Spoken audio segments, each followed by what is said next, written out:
ভাই ভাই কেউ নেই, তাড়াতাড়ি ওঠ ওঠ ওঠ। এই গাছে ওঠ। ভাই আমার খুব পেট ব্যথা করছে ভাই, আমি পারবো না ভাই। তাহলে তুই ওঠ। ভাই আমার 5 দিন ধরে পাতলা পায়খানা আছে ভাই, আমার শরীর খুব দুর্বল ভাই, আমি পারবো না। বাইনচোদ, তোর পাতলা হচ্ছে, তুই রস খেতে আইছিস? এই রস খেলে না উঠে আর দাঁড়াতে হবে না, বসেই থাকতে হবে, একদম অটো হয়ে যাবে সূচকনকের। ভাই তোর দিয়ে আমার পুরো ভরসা আছে, আমি শিওর তুই উঠতে পারবি, যা ওঠ। ভাই আমার খুব জ্বর, আমি উঠতে পারবো না। দেখো খানকির ছেলে জ্বরে মরে যাচ্ছে, তাও সেই রস খাওয়া ছাড়বে না। আরে কেউ তো একজন গাছে ওঠ। তাহলে তুই ওঠ। আমি উঠবো, আমি ভাই তুই তো অনেক সাহসী, তাহলে তুই ওঠ।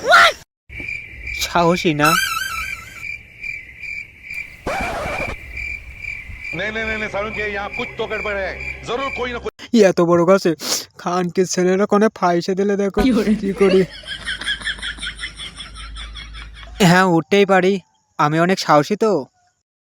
গাছটা অনেক বড় না, আমার কাছে কোনো ব্যাপারই না, যাই।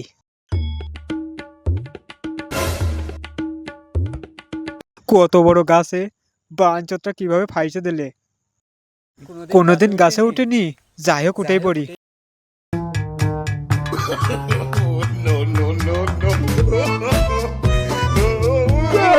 এই ধর ধর ধর, ভালোভাবে ধরবি, বলো।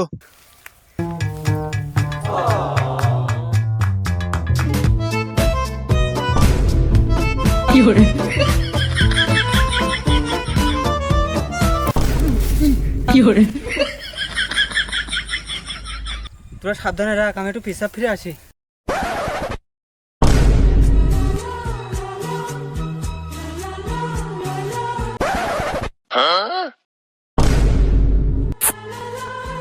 लेकिन एक सेकंड, क्या माल है यार।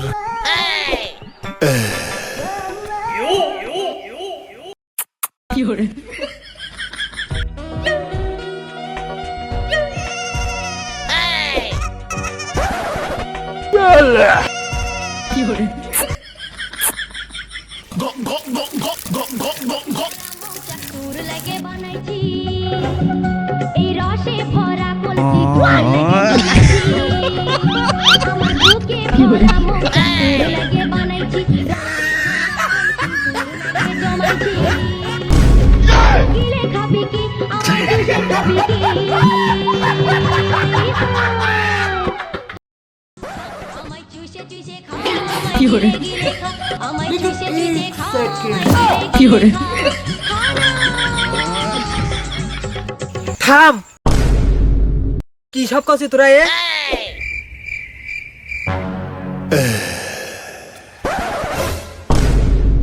मैं गाली नहीं दे सकता। बांचोदটা আমি এত কষ্ট করে রস পেলাম, মাত্র সব এর ভিতর ঘুরে দিয়েছি। तू तो गया बेटे। সাসা ভুলে গেছে, আর কোনোদিন আসবো না, আর কোনোদিন আসবো না।